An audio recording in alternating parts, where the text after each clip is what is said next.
సంతోషంగా ఉంది. ఈరోజు ప్రభుత్వాల యొక్క సహకారం కూడా లేకుండా దాతల సహకారంతో విద్యార్థి సంఘాలు ఇలాంటి కార్యక్రమాలు ఏర్పాటు చేయడం చాలా మంచి కార్యక్రమం.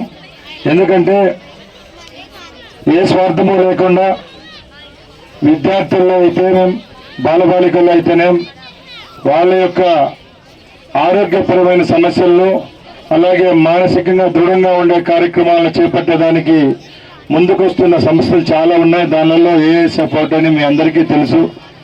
గత స్వాతంత్రం ముందు నుంచి ఈ రోజు వరకు కూడా ఎన్నో ఉద్యమాలు విద్యార్థులకు సంబంధించిన ఉద్యమాల్లో వాళ్ళ యొక్క పాత్ర చాలా ఉంది. ముఖ్యంగా ఈరోజు ప్రైవేట్ కాలేజెస్ స్కూళ్ళు ఎక్కువైన ఈ తరుణంలో కూడా చాలా రాజకీయ పార్టీలకు సంబంధించిన సంఘాలు మాకేంలను ఉన్న కాలాల్లో కూడా బయటకు వచ్చి ఎక్కడ ఏ అన్యాయం జరిగినా కూడా ప్రశ్నిస్తున్న సంఘాలు ఏఎస్ఎఫ్ అని ఒకటని మీ అందరికీ తెలుసు. ఎందుకంటే సమాజ హితం కోసం సమాజంలో ఏదైనా చెడు పరిణామం జరుగుతూ ఉంటే వారి వంతుగా అక్కడికి వెళ్ళి తప్పులను బేరీజు వేసుకొని అక్కడున్న సంస్థల వారితో చర్చలు జరిపి అధికారులపై కూడా ఒత్తిడి తీసుకొని వచ్చి ఎన్నో సమస్యలను కూడా పరిష్కరించడం జరిగింది. మన రాయచోట్ల అయితేనే ఈ రాష్ట్రంలోనైతే ఈ దేశంలోనైతే అలాంటి వారు ఈరోజు చేపట్టిన ఈ కార్యక్రమానికి దాతలుగా వివరించి బోధన కార్యక్రమాలు ఏర్పాటు చేసిన శ్రీనివాసరెడ్డి గారికి అయితేనే అలాగే వేదిక పైన ఉన్న పెద్దలు ఈ కార్యక్రమాలకు తోడ్పాటుగా ప్రతి ఒక్కరు సహకారం అందించారు. ఈరోజు పెద్ద పెద్ద కార్పొరేట్ స్కూళ్ళల్లో ఎక్కడ ప్లే గ్రౌండ్స్ లేవు. పెద్దలందరూ చెప్తా ఉన్నారు.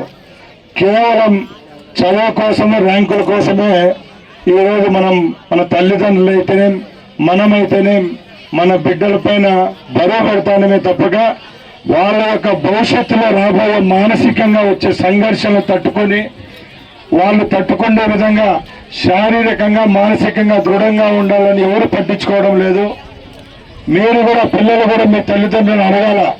ఏమని అడగాలంటే కేవలం చదువు ఉంటేనే కాదు, మనం శారీరకంగా మానసికంగా బాగుంటేనే రేపు రాబోయే కాలాల్లో సంతోషంగా గడపచ్చు. కాబట్టి మీరందరూ కూడా వచ్చే కాలాల్లో పేరెంట్స్ మీద ప్రెషర్ పెట్టాలా. పేరెంట్స్ మీద ప్రెషర్ పెట్టి మేము గేమ్స్ ఆడతాం, మాకు దీంట్లో ఇంట్రెస్ట్ ఉంది, కేవలం చదివే కాదని చెప్తే తప్పకుండా మంచి పరిణామాలు ఉంటాయి. అలాగే నా పరిధిలో రాష్ట్రం విషయానికి వస్తే ముఖ్యంగా మన ప్రభుత్వం ఏర్పాటైన తర్వాత